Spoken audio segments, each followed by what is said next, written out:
மிக அற்புதமான ஒரு அமைப்பிற்கு பேர் தான் சுழுமுனை மையம். நித்தமும் எரியதடி வாழைப்பண்ணை, டெய்லி எரிஞ்சுக்கிட்டு இருக்கு, உனக்கு தான் தெரில அப்படிங்கிறார். இதனால தான் இந்த இடத்துல பொட்டு வைக்கிறாங்க, சலாம் போடுறாங்க, வணக்கம் சொல்றாங்க. Quiet the mind the soul will ஸ்பீக்ன்றாங்கல்ல.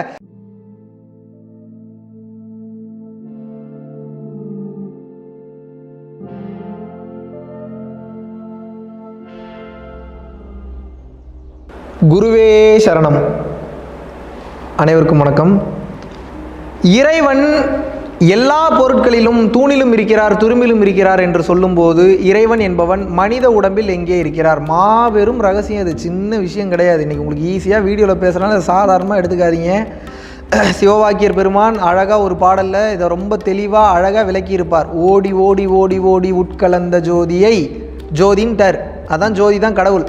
நாடி நாடி நாடி நாடி நாட்களும் கழிந்து போயிருச்சு. இதை தேடி தேடி தேடி தேடி ஏகப்பட்ட காலம் போயிருச்சு அப்படிங்கிறார். வாடி வாடி வாடி வாடி மாண்டு போன மாந்தர்கள். வாடி வாடி, ஐயோ இது என்ன ஏதுன்னு தெரியலையே, எங்கே இருக்குன்னு தெரியலையே, இறைவன் எங்கே இருக்கான், இறைவன் எங்கே இருக்கான், இறைவன் எங்கே இருக்கான், இறைவன் எங்கே இருக்கான்னு வாடி வாடி வாடி வாடி மாண்டு போன மாதிரி செத்தே போயிட்டானா. லட்சம் கோடி கோடி கோடி செத்து போயிட்டானா. இது வரைக்கும் உலகத்தில் எத்தனை பேர் பிறந்தாங்க, எத்தனை பேர் இறந்தாங்க, உங்களால் கணக்கெடுக்க முடியுமா? அத்தனை பேர் இறந்துட்டாங்க. கோடி கோடி கோடி கோடி எண்ணி இறந்த கோடி, அத்தனை கோடி பேர் இறந்து போயிட்டாங்க.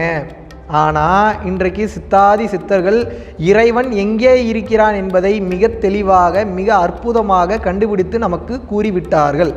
அந்த இடம் இருக்கும் மிக அற்புதமான ஒரு அமைப்பிற்கு பேர் தான் சுழுமுனை மையம். நல்லா புரிஞ்சுக்கணும். சுழுமுனை மையம்னா என்னன்னா, ஒரு குகை போன்ற அமைப்பு இருக்கு. அந்த குகை போன்ற அமைப்புக்குள்ள அந்த ஆன்ம பிரகாசம் ஆகிய அந்த ஜோதியாகிய இறைவன் என்பவன் இருக்கிறான். இதுதான் ரகசியம், மாபெரும் ரகசியம். இதுதான். இந்த பாயிண்ட்டை ஈஸியாக சொல்லி கொடுக்குறதுனால இதை சாதாரணமாக எடுத்துக்காதீங்க. வள்ளலார் சொன்ன உண்மை நான் இன்னைக்கு பூசாலாம் சொல்ல, அவர் சொன்ன உண்மை, திருமூலர் சொன்ன உண்மையை இன்னைக்கு நான் உங்களுக்கு சொல்கிறேன். உச்சிக்கு கீழடியோ, அண்ணாவிற்கு மேலே, அண்ணாக்குன்னா உள்நாக்கு, அண்ணாவிற்கு மேலே வைத்த விளக்கு, வெச்ச விளக்கு, விளக்குன்றாரு பாருங்க. விளக்குன்னா என்ன? லைட்டு, வேற எதுவும் சொல்ல, விளக்குங்கிறார். நித்தமும் எரியதடி வாழைப்பண்ணை, டெய்லி எரிஞ்சுக்கிட்டு இருக்கு, உனக்கு தான் தெரில அப்படிங்கிறார். அப்போ உச்சிக்கு கீழடியோ, அண்ணாவிற்கு மேலே வைத்த விளக்கு, நித்தமும் எரியதடி வாழைப்பண்ணா இந்த பாயிண்ட் தான். இதனால தான் இந்த இடத்துல பொட்டு வைக்கிறாங்க, சலாம் போடுறாங்க, வணக்கம் சொல்றாங்க. அது மட்டும் இல்லாமல் எல்லாமே இப்போ நீங்கள் கோயிலுக்கு போயிட்டீங்கன்னா கர்ப்பகிரகம் இருட்டாக இருக்கும், அங்கே ஒளி தெரியும். அதுக்குண்டான காரணம் என்ன? உள்ளே இருக்கக்கூடிய இருட்டில் இருக்கக்கூடிய அந்த ஆன்ம பிரகாசம் தான் அந்த ஒளி. வெளியே இருக்கக்கூடிய அந்த பலிபீடம் என்பது என்ன? உங்களோட எண்ணங்களை பலிபீடமாக, உங்களது எண்ணங்களை கொன்று மனதை கொன்றால் மட்டும்தான், மனதில் எழக்கூடிய எண்ணங்களை கொல்லும் போது quiet the mind the soul will ஸ்பீக்ன்றாங்கல்ல.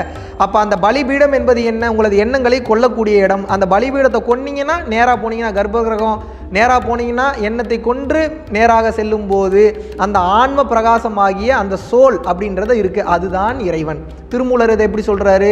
நெற்றிக்கு நேரே புருவத்துக்கு இடைவெளியில் உற்று உற்று பார்க்க ஒளிவிடும் மந்திரம், பற்றுக்கு பற்றாய் பரமன் அமர்ந்த இடம்ங்கிறார். அப்ப பாருங்க, ஒளிவிடும் மந்திரம் தான் சொல்றார், தண்ணின்னு சொல்ல, காத்துன்னு சொல்ல. காத்துல டீப்பா உள்ள போனீங்கனாலும் லைட்டு தான் மிஞ்சுது. அதனால தான் சிவானந்த பரமஹம்சர் என்ன சொல்றாரு? சகலமும் ஜீவசக்தி ஆகிய வாயுவேங்கிறார். காற்றாக இருந்தாலும் அது ஜீவசக்தி தான். அந்த ஜீவசக்தி என்பது என்ன? அதுதான் ஒளி, அதுதான் லைட். இதனால தான் வள்ளலார் அருட்பெரும் ஜோதிங்கிறார். அப்போ இறைவன் இருக்கக்கூடிய இடம் எது? நமது உடம்பிற்குள். இதுதான் அந்த இடம். ஆக்னைன்னு சொல்கிறாங்க. மேலே உச்சி, பின்னாடி பிடரிக்கன், இது ஆக்னை. இந்த ஆக்ஞா சக்கரமாக இருந்தாலும் சரி, உச்சியாக இருந்தாலும் சரி, பிடரிக்கண்ணாக இருந்தாலும் சரி, இது எல்லாம் சங்கமிக்கக்கூடிய அந்த சென்ட்ரு பாயிண்ட்னு ஒன்று இருக்குது. அந்த சென்ட்ரு பாயிண்டில் தான் உங்களது ஆன்ம ஒளியாகிய இறைவன் என்பவன் இருக்கிறான்.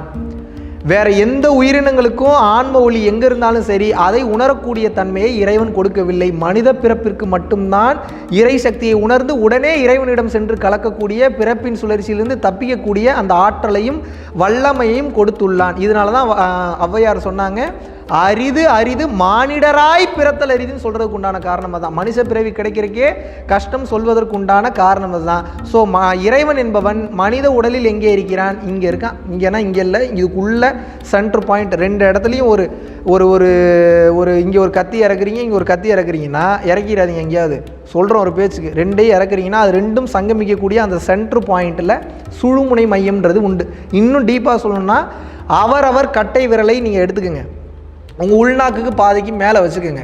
அந்த கட்டை விரல் சென்று முடியக்கூடிய அந்த இடம் கரெக்டாக, அந்த கட்டை விரல் கரெக்டாக முடியக்கூடிய அந்த இடத்தில் இறைவனின் தரிசனத்தை நீங்கள் காணலாம். அதான் அருட்பெருஞ்சோதி தரிசனம்னு சொல்கிறாங்க, ஆன்ம தரிசனம்ன்றாங்க, சிந்தனை கெட்டாத சிவரூபம்ன்றாங்க, பரஞ்சோதிங்கிறார், பரஞ்சோதி மகான், வள்ளலார் அருட்பெரும் ஜோதிங்கிறாரு. இது பல பல பேர்கள் சொல்கிறாங்க. ஆக மொத்தம் எல்லாமே இறைவன் என்பவன் ஜோதி வடிவில் இருக்கிறான், ஒளி வடிவில் இருக்கிறான், லைட் பார்ட்டிகல்ஸாக இருக்கிறான். நன்றி, வணக்கம்.